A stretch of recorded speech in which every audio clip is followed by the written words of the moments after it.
Welcome back to McLaren-Port Huron's Today's Health. I'm speaking today with Dr. Basha about asthma and treatment. Dr. Basha, you mentioned earlier that asthma cannot be cured, but that it can be managed. What are some symptoms that would indicate that someone's asthma is not being appropriately managed? Well, that's a great question, Michelle. For example, if patients are having nocturnal symptoms, because asthma tends to be more severe at nighttime, so between like 11 at night and 4 in the morning, if patients are having those types of symptoms, the wheezing, the coughing, the shortness of breath, that tells you that their asthma is poorly controlled.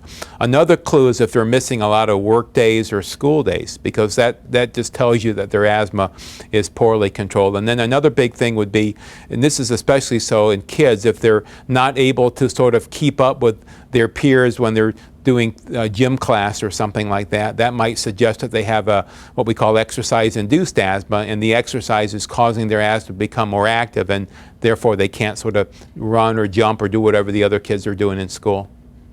So for those folks out there who are taking medications for their asthma and it's not effective, what are the other options that are available? Well, this is a very interesting time as it relates to asthma diagnosis and treatment. There's a lot of different things that we're doing now for the treatment of asthma. In fact, we're doing a lot of them here in the area, and it's sort of exciting for our patients. We have a number of different drug therapies that are unique and different, novel therapies. There's a drug called Xolair, which is a blocker of the antibody IgE, which is effective in some patients with asthma. We have monoclonal antibody trials against interleukin-5 and interleukin-13. These are big drug company trials that we're currently participating in. These are companies like AstraZeneca and others, which are offering these therapies to patients. And then one of the more exciting things that we're doing is actually a surgery for asthma called bronchial thermoplasty. BT is a relatively newer technique. It's a technique in which we take patients to the operating room and we apply heat to the bronchial air tubes, and it helps to reduce the muscle, and it reduces the constriction of the bronchial air tube, and it helps to some patients with more severe disease to have better control. Dr. Basha, to help the audience better understand, can you describe the anatomy and what is actually happening with someone who has severe asthma? Yeah, well, what's happening with somebody with severe asthma is that they're having a very exaggerated response in the bronchial air tube. So it's a combination of two things. One is inflammation of the airways, and that causes airway narrowing. And the other thing that's very important is constriction or tightening of the smooth muscle around the bronchial air tube. And the combination of the inflammation and the bronchoconstriction, or the airway narrowing from smooth muscle contraction, causes the patients to have a very, very difficult time breathing. So it's basically a plumbing problem in some respect, in that their bronchial air tubes, when normal, are rather large and they can breathe through them normally. But when the inflammation and the constriction take over, the bronchial air tubes become very narrowed, and it makes it very difficult for patients to breathe. Doctor, you mentioned bronchial thermoplasty, or BT. Who would be a good candidate for that, and can you tell us a little bit more about that? Yeah, bronchial thermoplasty, as I mentioned, is a sort of a newer technique. It's sort of exciting because there's only a few places in Michigan where patients could get bronchial thermoplasty. There's a facility in Flint which offers it, Henry Ford Hospital in downtown Detroit, and here in Port Huron. So there's not many places which actually offer bronchial thermoplasty. And in fact, we do as many bronchial thermoplasties here at Port Huron Hospital, McLaren-Port Huron Hospital, as the other places do, and we're sort of one of the leaders in this technique.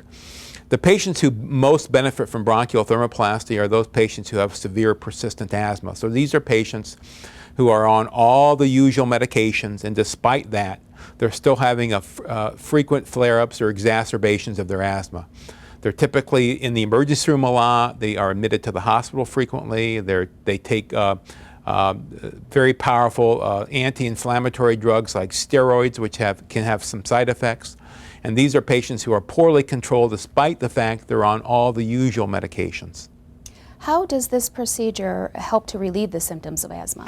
Well, what bronchial thermoplasty does is, first of all, I should say that it's a procedure that we do in the operating room under general anesthetic.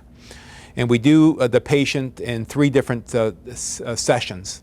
We work in the right lower lobe first of the lung, then we work in the left lower lobe, and then in the 3rd session we work in the right upper lung and the left upper lobe. These sessions are split apart by 3-week intervals, and it's done in the operating room under general anesthetic. Once the patient's under the effects of the general anesthetic, we go down into the lung with the bronchoscope. Through the working channel of the bronchoscope, we go through past a special catheter, and this catheter has like a heat probe on the end of it. And so we work in different areas of the lungs, applying heat to the bronchial air tubes. And what that heat does is basically it helps to eliminate some of that smooth muscle that encircles the bronchial air tube, so that the constriction that the normal bronchial air tube has is reduced. So for the patients who undergo this procedure, are they able to stop taking their medications afterwards? Well, we've done a number of patients in this area here, and most patients have had a significant benefit in terms of their asthma care. Most patients have noticed either a moderate or significant improvement in their disease. Many patients have been able to reduce their medications.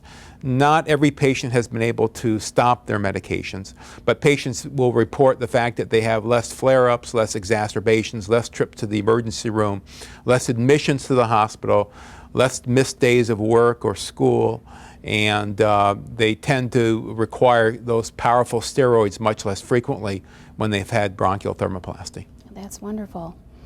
It's time for one more break, and then we'll continue our discussion when we come back.